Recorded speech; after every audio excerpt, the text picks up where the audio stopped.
الحمد لله وكفى وسلام على عباده الذين اصطفى أما بعد فأعوذ بالله من الشيطان الرجيم بسم الله الرحمن الرحيم لقد جئتم شيئا إدا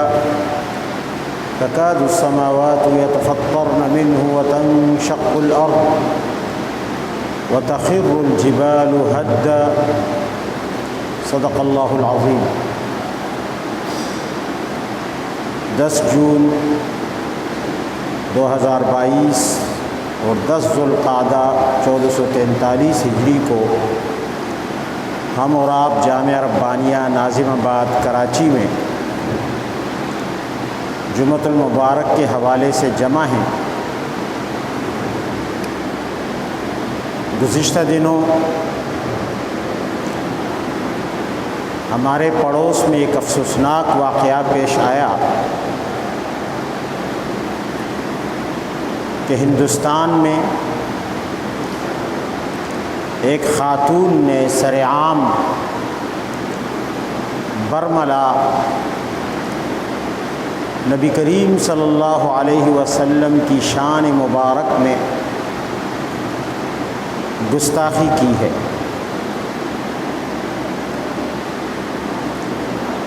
جس سے نہ صرف ہندوستان کے 25 کروڑ مسلمان بلکہ پوری دنیا کے تمام مسلمانوں کی دل آزاری ہوئی۔ اس بدبخت خاتون نے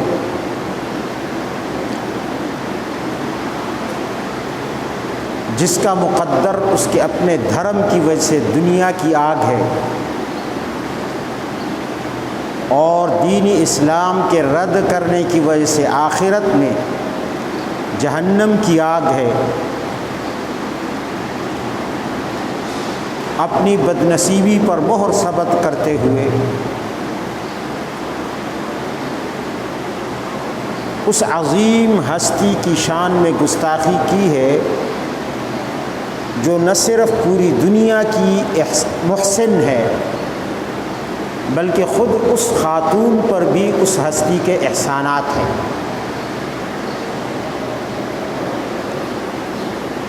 اس لیے کہ نبی علیہ الصلاۃ والسلام کو اللہ تعالیٰ نے رحمت للعالمین بنا کر بھیجا تو عالمین میں مسلمان اور کافر سب داخل ہیں، اور آپ کا رحمت ہونا نہ صرف امت مسلمہ کے لیے ہے بلکہ کافروں کے لیے بھی ہے۔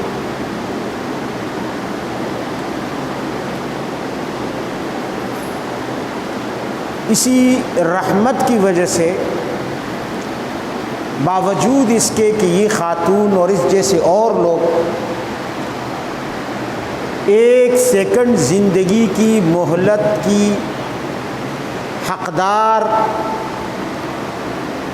مہلت کے حقدار نہیں بنتے کہ ان کو ایک منٹ بھی مزید برداشت کیا جائے، اللہ تعالیٰ صرف اس وجہ سے ان کے ساتھ حلم کا مظاہرہ کر رہا ہے کہ کسی بھی وقت اسے عقل آ جائے اور وہ نبی کریم صلی اللہ علیہ وسلم کے دامن رحمت میں آ جائے۔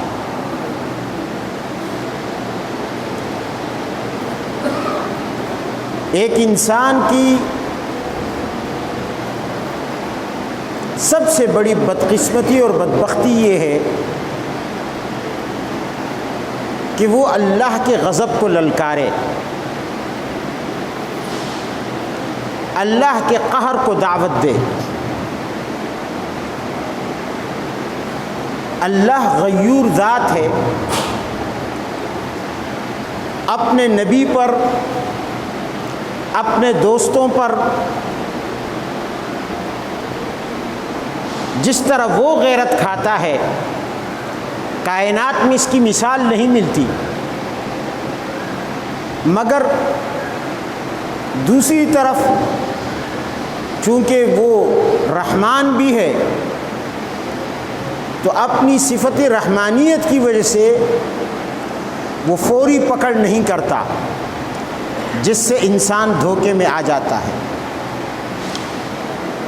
اس خاتون نے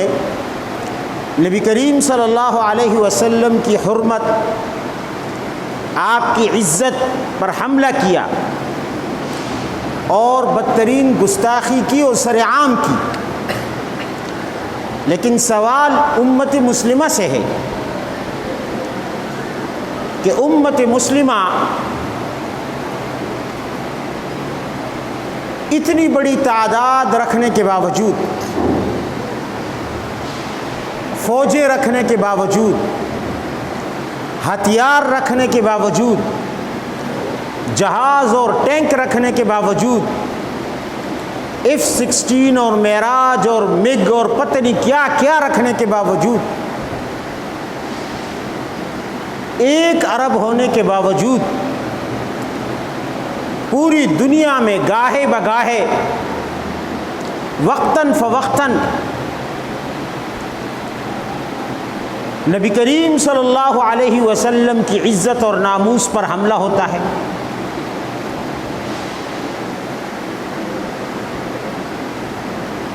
قرآن عظیم کی بے حرمتی کی جاتی ہے۔ آخر کیا وجہ ہے مغرب سے لے کر مشرق تک یہ بار بار نبی علیہ السلام کی توہین کیوں ہو رہی ہے سرعام؟ ان لوگوں کو یہ جرأت کس چیز نے دی ہے؟ سوچنے کا مقام ہے۔ ڈنمارک میں، سویڈن میں، ہالینڈ میں نبی کریم صلی اللہ علیہ وسلم کی شان میں گستاخیاں کی گئی، فرانس میں کی گئی اور پے در پہ کی گئی، بار بار کی گئی۔ آپ علیہ الصلاۃ والسلام کے توہین آمیز کارٹون بنائے گئے، خاکے بنائے گئے۔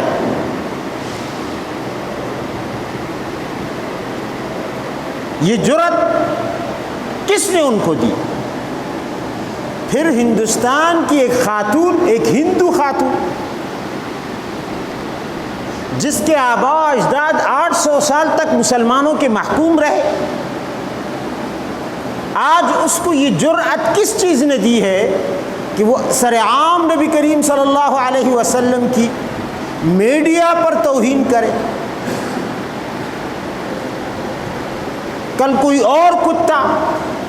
کوئی اور سور جس کی قیمت 2 ٹکے کی نہ ہو، وہ بھی اٹھ کر پھر نبی علیہ الصلوۃ والسلام کی شان میں گستاخی کرے گا، اور ہم مسلمان یہی جملہ دہراتے رہیں گے کہ اب کے مار کے دیکھ، اب کے مار کے دیکھ، یہی جملہ دہراتے رہیں گے۔ آخر کس چیز نے ان کو یہ جرأت دی ہے؟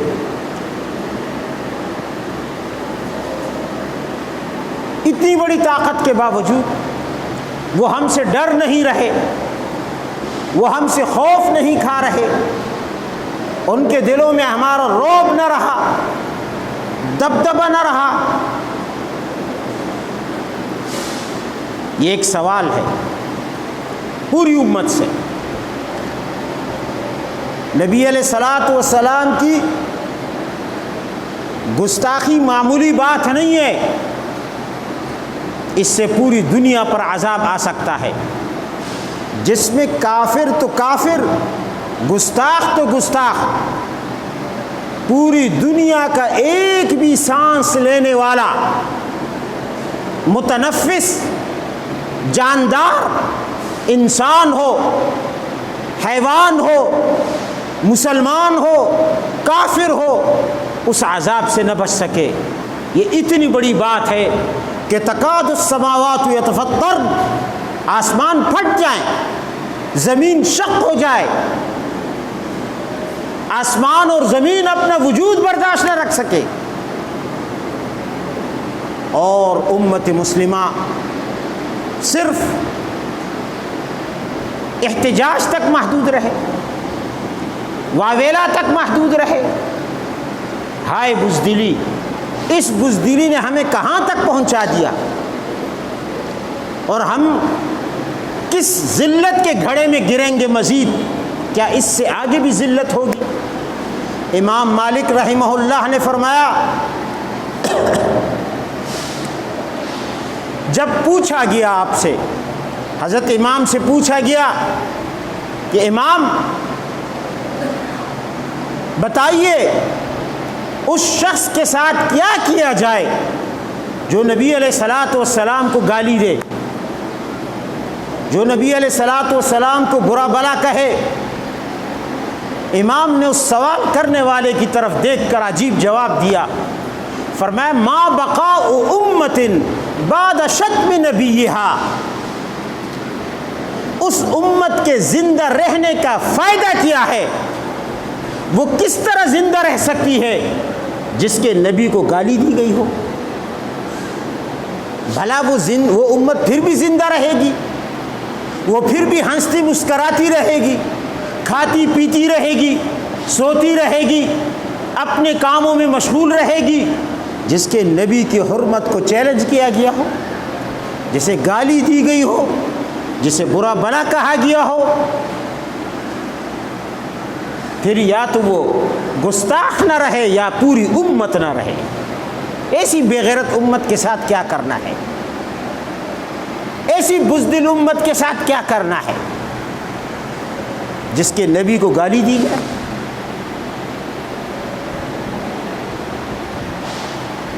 لوگ سمجھتے ہیں کہ یہ باتیں جذبات کی ہے، یہ جذبات کی نہیں، یہ حقیقت ہے۔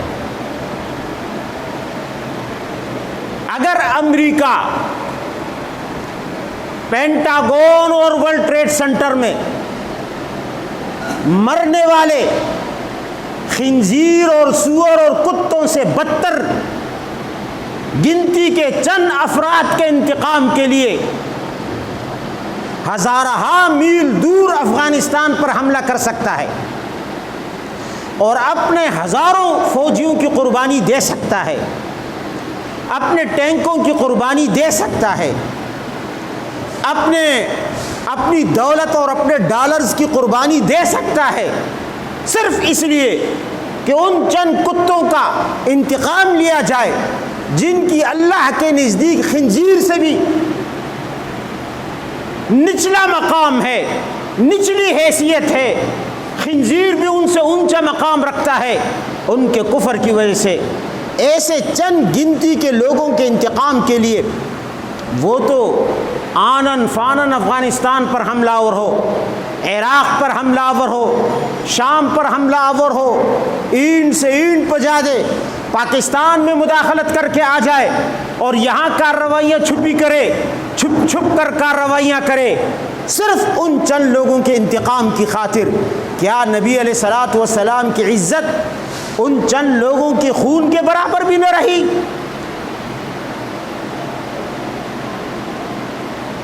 آج امت مسلمہ کیوں اس طرح مطالبہ نہیں کرتی ہے انڈیا سے، جو مطالبہ امریکہ نے افغانستان سے کیا تھا کہ ہمیں اسامہ چاہیے اور اس کے ساتھی چاہیے، ہمارے حوالے کر دیے جائیں اور پھر ہم ان کے ساتھ جو چاہیں کریں۔ آج امت مسلمہ کیوں یہ مطالبہ نہیں کرتی کہ ہندوستان اور بھارت کی حکومت اس بدبخت گستاخ خاتون کو، جسے خاتون کہنا بھی خواتین کی توہین ہے، اسے فی الفور مسلمانوں کے حوالے کر دیا جائے؟ کیا یہ مطالبہ ہونا چاہیے نہیں ہونا چاہیے؟ کیوں نہیں کرتی حکومت؟ کیوں نہیں کرتی مسلمانوں کی تنظیم OIC اور تمام دنیا کے 50 سے زیادہ ملک بھارت سے یہ مطالبہ کیوں نہیں کرتے کہ اس خاتون کو ہمارے حوالے کیا جائے، ہم اسے عدالت کے کٹہرے میں لا کر اس کو کیفر کردار تک ہم پہنچائیں گے؟ آج OIC کو، بلکہ پاکستان کو چاہیے OIC کا ہنگامی اجلاس بلائے اور OIC کے پلیٹ فارم سے عرب اور عجم مل کر صرف دکانوں سے چند ڈبے دودھ کے یا چند ڈبے کسی اور چیز کے نکال کر نبی علیہ الصلوۃ والسلام کی توہین کا انتقام نہیں لیا جا سکتا، یا اپنے سڑکوں پر چیخ چلا کر روتے ہوئے چلاتے ہوئے احتجاج کرنے سے نبی علیہ السلام کی عزت کا انتقام نہیں لیا جا سکتا۔ کعب بن اشرف نے، جو یہود کا سردار تھا، معمولی شخص نہیں تھا، جو خیبر کے قلعوں میں اندر اس نے اپنے آپ کو فل پروف سیکورٹی دی تھی، نبی علیہ الصلوۃ والسلام کی گستاخی پر حضرات صحابہ کرام کا ٹارگٹ کلنگ دستہ کیا ہے، اور اس نے کعب بن اشرف کو اس کی اپنی حویلی میں جہنم رسید کیا ہے۔ نبی علیہ السلام کا گستاخ کسی بھی صورت زندہ نہیں چھوڑا جا سکتا، اسے وہ زندہ رہنے کے قابل نہیں ہے۔ تو سوال یہ ہے، امت مسلمہ اس پر کیوں نہیں سوچتی؟ OIC کا اجلاس کیوں نہیں بلایا جاتا اور فی الفور یہ دھمکی دی جائے، جیسے امریکہ نے افغانستان کو دھمکی دی تھی کہ یا تو اسامہ کو حوالہ کرو ورنہ ہم افغانستان پر حملہ کر کے اینٹ سے اینٹ بجا دیں گے۔ آج دنیا کے 60 سے زیادہ مسلمان ملک ہندوستان کو دھمکی دیں کہ رسول اللہ صلی اللہ علیہ وسلم کی شان میں گستاخی کرنے والے اس خاتون اور اس کے ساتھیوں کو فی الفور مسلمانوں کے حوالے کر دیا جائے، ورنہ ہم غزوہ ہند کا آغاز کریں گے، ہم ہندوستان کی اینٹ سے اینٹ بجا دیں گے، ہم ظہیر الدین بابر کی تاریخ دہرا دیں گے، ہم محمود غزنوی کی تاریخ دہرا دیں گے، ہم قطب الدین ایبک کی تاریخ دہرا دیں گے، اور ہم ہندوستان کو دوبارہ اسلام کا قلعہ بنا کر چھوڑ دیں گے، جب تک کہ نبی علیہ الصلوۃ والسلام کی حرمت کا پھریرا ہندوستان پر نہیں لہراتا امت مسلمہ چین سے نہیں بیٹھے گی۔ آج ہونا یہ چاہیے کہ ہندوستان کی حکومت کو پوری امت یک زبان ہو کر، یک آواز ہو کر، اور خصوصاً اس میں پاکستان قائدانہ کردار ادا کرنا چاہیے اسے، کیونکہ اس کی تو ویسے بھی ہندوستان سے نہیں بنتی اور وہ پڑوس بھی ہے ہندوستان کا، اس لحاظ سے پاکستان کا زیادہ حق بنتا ہے کہ وہ پوری امت کا ایک ہنگامی اجلاس بلائے اور ہندوستان کو وارننگ دے دی جائے غزوہ ہند کی کہ اگر اس گستاخ خاتون کو ہمارے حوالے نہ کیا گیا، ہم اس بات پر راضی نہیں کہ اسے ہندوستان کی حکومت جیل میں ڈال دے، اسے ہندوستان کی حکومت سزا دے، نہ، ہم ہندوستان کی عدالتوں پر اعتماد نہیں رکھتے، اسے مسلمانوں کے حوالے کیا جائے۔ بالکل وہی مطالبہ، یہ مطالبہ حق بجانب ہے، اس لیے کہ ماضی میں امریکہ نے اور پورے یورپ نے افغانستان کی امارت اسلامیہ سے مطالبہ کیا تھا کہ شیخ اسامہ کو ہمارے حوالہ کیا جائے، ہمیں تمہاری عدالتوں پر اعتماد نہیں ہے، ہم خود اسے سزا دیں گے۔ اس لیے یہ خاتون اسی اصول کے تحت، یہ خاتون بھی پوری امت کی مجرم ہے، اسے حوالہ کر دینا چاہیے اور یہ دھمکی دے دینی چاہیے کہ اگر ایسا نہ ہوا تو ایک عظیم الشان جنگ چھیڑ دی جائے گی اور بر صغیر میں ایسی تاریخی جنگ ہوگی کہ ہندوستان نے اپنی پوری تاریخ میں اس کی مثال نہیں دیکھی ہوگی۔ آج امت مسلمہ کو یہ غیرت کرنی چاہیے، یہ حمیت کرنی چاہیے، یہ ہمت کرنی چاہیے، بزدلی کا چولا اتار پھینکنا چاہیے اور رسول اللہ کی حرمت پر میدان میں آ جانا چاہیے۔ آئندہ کے لیے پھر کوئی بدبخت اگر امت نے یہ ری ایکشن دکھا دیا، کوئی بدبخت رسول اللہ صلی اللہ علیہ وسلم کی گستاخی کی جرات نہیں کر سکے گا، ورنہ جس طرح ماضی قریب میں سویڈن اور ڈنمارک سے گستاخیوں کا سلسلہ چلا، ہالینڈ سے چلا، ہندوستان تک پہنچا، مستقبل میں اور بھی نبی علیہ الصلوۃ والسلام کی گستاخیاں ہوتی رہیں گی اور ہم صرف تماشا کرتے رہیں گے، افسوس کرتے رہیں گے، عورتوں کی طرح چیختے چلاتے احتجاج کرتے رہیں گے اور کچھ نہیں کر سکیں گے، اور پھر ہو سکتا ہے کہ جو عذاب آنے والا ہو وہ عذاب ہمیں بھی نہ بخشے کہ ہم نے